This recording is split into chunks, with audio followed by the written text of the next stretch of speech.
North Korea crisis. China urgently sending special envoy to Pyongyang after Trump's demand. China will send a special envoy to North Korea this week following Donald Trump's Asia tour, it has been revealed. It comes as tensions remain high between the U.S., China and North Korea over Kim Jong-un's nuclear weapons program and repeated missile tests.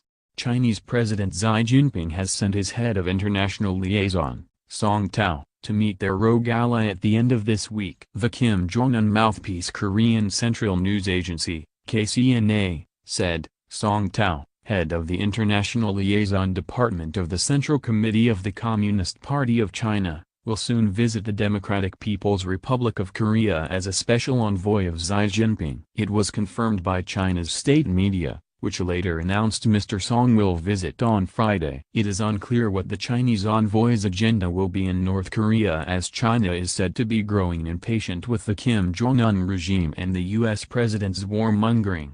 But the move follows a Trump visit to China last week where the firebrand Republican declared the two nations can solve almost all of the world's problems and probably all of them.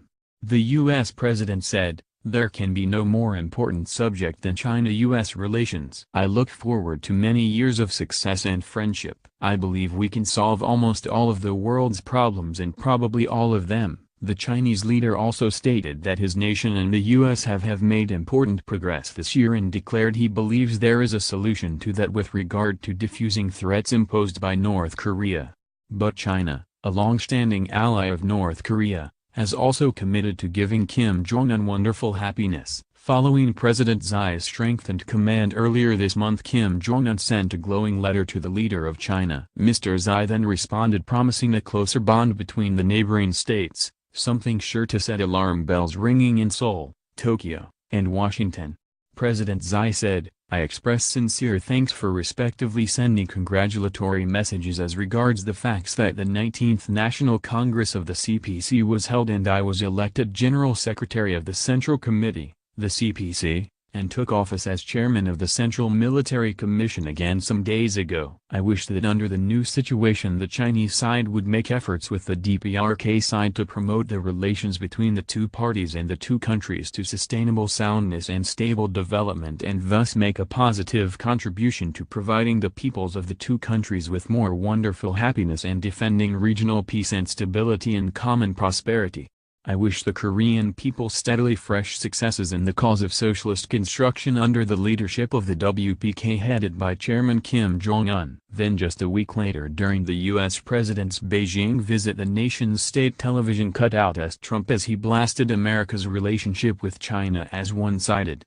The station said, "Unfortunately we lost a feat." The news comes as rare photos emerged showing China's super-speed aircraft and hypersonic JF-12 wind tunnel being tested. The JF-12 can reportedly produce speeds of up to Mach 9. NASA's hypersonic wind tunnel reaches to only Mach 7. The photos are believed to show 4 of Beijing's super-speed strike aircraft including the Hyper Dragon and DFZF glider. The DFZF glider, which can be launched atop a ballistic missile, is capable of maneuvering at speeds of between Mach 5 and Mach 10, 3,836 miles per hour and 7,672 miles per hour.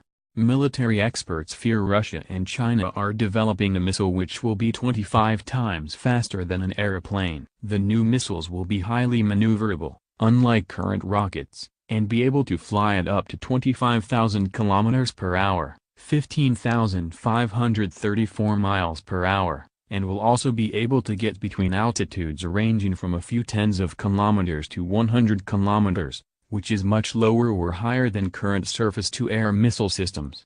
U.S. Air Force General John Hyden, commander of the Strategic Command, said he worried about the development of hypersonic missiles by China and Russia.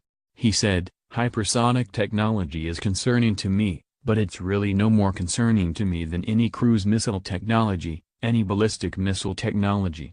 We have to be prepared to defend ourselves against all those threats. And we have to have a deterrent that is ready to respond in case any of those break out."